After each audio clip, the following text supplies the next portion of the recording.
What is going on, guys? Welcome back to the channel. Today we are going to take a deep dive into how much it costs to build a four-wheel drive swap, manual swap, diesel swapped Toyota Tacoma.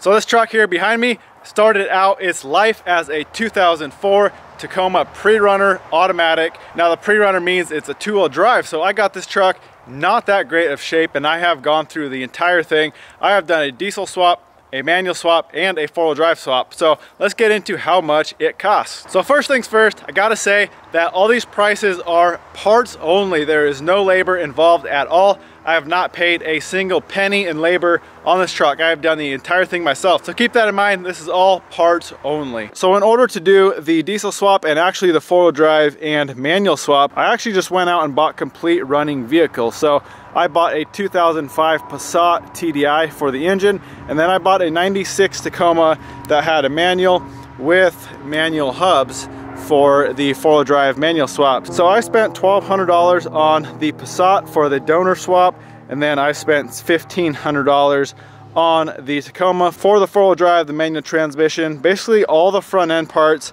the tranny, the flywheel, clutch, all that good stuff came from that $1,500 Tacoma. So to get this TDI mated up to the Toyota transmission, if you look down here, you can see that nice looking billet adapter plate. That was $1,100 for the adapter plate. There's also a little adapter for the flywheel as well to mate the Toyota flywheel to the Volkswagen engine. So I am running the factory Toyota flywheel and the factory R150F transmission. Now what I did for a clutch is a South Bend Stage 2 Endurance. That was $525. Coming over here, the turbo is a GTB 1756 VK. That was from X-Man. I paid $1,100 for the turbo and a couple other miscellaneous things like the flange, the oil line, that kind of stuff. $1,100 for that. This motor does have stock injectors. They are getting close to maxed out, but with this turbo, you don't really need to upgrade the injectors, so no cost there. These BHWs have a balance shaft in the bottom end that you delete. It's just a major common fail area, so we deleted that. That was $430 for that entire kit. Also, I did rebuild the head on this. When I was working on it, I found a leaky valve seal. So I had a shop go through it and do all new valve guides, seals, all that good stuff.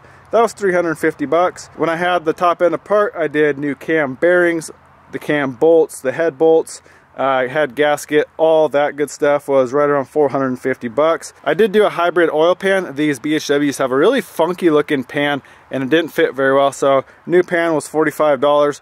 This intercooler here is actually a fairly large intercooler. You can see it runs all the way down there. That was $200. Actually fits really good in here. It is the same side intercooler, so the outlet and inlet are on the same side. Makes for a very easy routing. So you can see the top pipe there.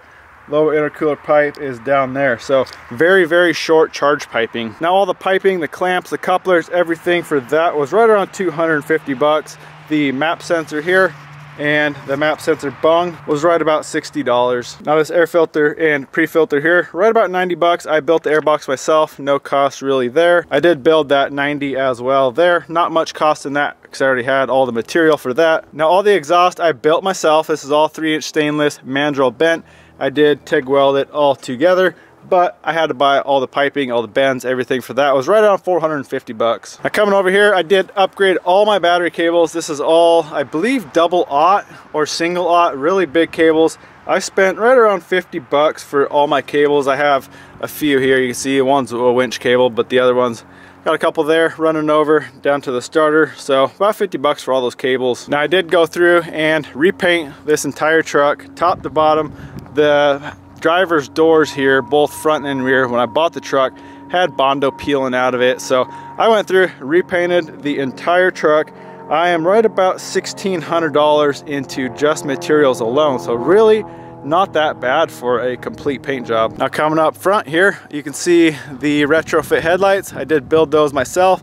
All the parts to build those was $430. Those are OEM housings. There's no cost there. That $430 is for the projectors, the shrouds, the harness, the ballast, all that good stuff. Come swinging around the back end of the truck, tail lights. I did new set of taillights there. I didn't build those, I bought those as is. Those were $165. You guys noticed the custom steel bumpers, so I did build those myself. I actually have plans on my website, www.avrcustoms.com, if you want to check out those build plans. But the only cost they really have into those is obviously the lights, little stuff like that. But the big cost is the steel. Steel has gone up so much in price. I'm right about $400 just into materials alone to build the front and rear bumpers. And you can see I got a Smitty built XRC 9500 winch. That winch ran $320, and I did switch out the cable for a synthetic rope. That cost me $70. Now, like any other turbocharged juiced up engine, you're gonna have to tune the thing. I'm about $550 into tuning from Malone Tuning. You can go check them out at malonetuning.com. Now, if we come around to the inside of the truck, we got a few things done in here.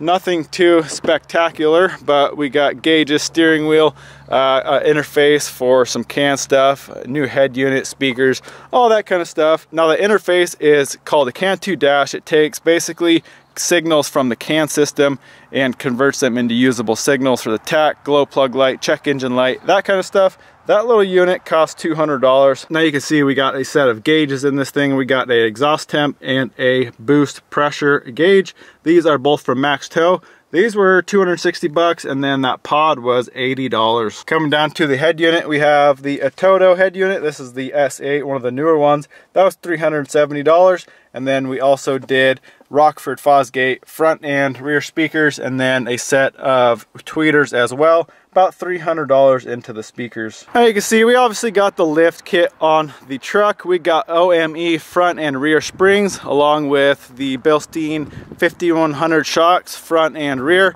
Also SPC control arms in the front.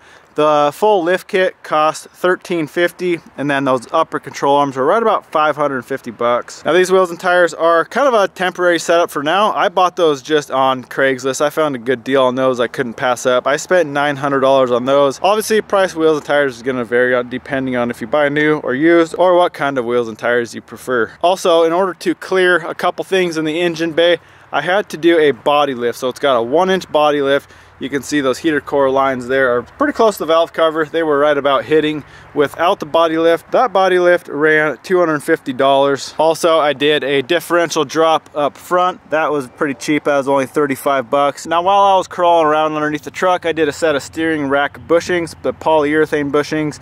That ran $30. While I had the 5-speed transmission out of the truck, I actually did rebuild it. All new bearings, seals, gaskets, all that good stuff.